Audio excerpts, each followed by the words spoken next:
a stigma about like libraries being like a nerdy place or like, it's not cool to go to the library. A lot of like media representation always showed the library as being this quiet place where like if you talk, the librarian will be like.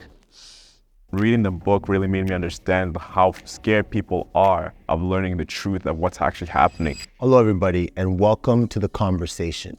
Throughout the month of October, Prezdential and the Ottawa Public Library went through different communities in Ottawa to promote how one book can change your life. Today, we are here to talk about the importance of reading, how one book can actually change your lives, and how we can get more youth into our public libraries. Welcome to The Conversation. First up, I'd love to know what you guys thought about that campaign to begin with. It was a great way to get kids into like literature and reading. If you just told kids to come to a library or something, it's not something that many kids would be interested in, but incorporating basketball into that and like tying them together, it's a great way to get kids involved. Some of the older kids were actually like mentoring some of the younger ones, the importance of reading and what it can do for you in the future. Some of them were even starting to even open up a book. Before, when they just came here for some basketball and some free food, but they left like kind of with that idea inside of them, and I don't think it's gonna leave them anytime soon. The event was a success because it was a big reminder how important it is to know how to read.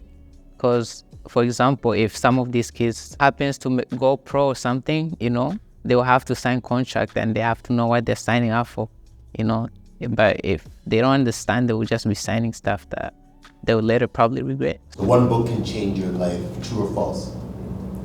Definitely. I agree. I guess true, but not completely just the book. It's how you take the book, how you interpret the author's message, and like whatever the author is trying to convey to you.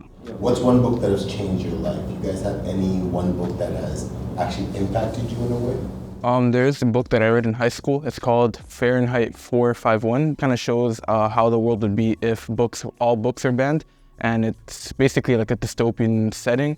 And it kind of just shows how like without books, we don't really have free will because books do hold power. It just kind of shows how significant we do need books in our life. And I also do believe that reading books just also help promote more of like a productive lifestyle. The Legal by Lawrence Hill. That book encompassed human nature, and also like the power and strength that the human soul has.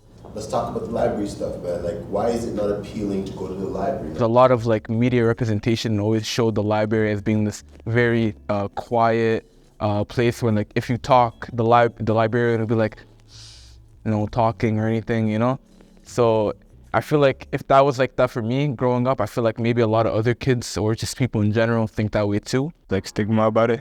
A stigma about like libraries being like a nerdy place or like, it's not cool to go to the library. I think that's wrong, but public library is like more than just like a place that you go to find books and read, There's other things that you could do. You could just go there like literally just to hang out. Like there's like communal table groups that you could just go sit down. You don't even have to study.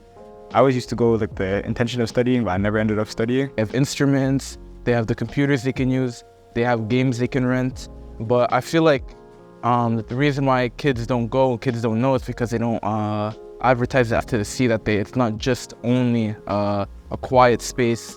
All right, so who wants to tell us what book we're reading? Bam by Jason Reynolds and Ibrahim X Kendi.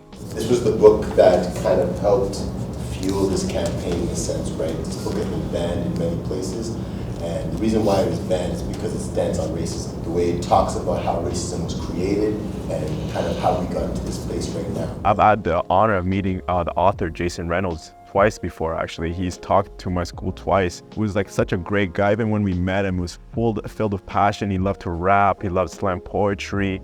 To hear that his book got banned all across the country, I was thinking, what could that man have said? Reading the book really made me understand how scared people are of learning the truth of what's actually happening. How the world's not all sunshine and rainbows, how there is actually, injustices happening right in front of you and you just choose to ignore it.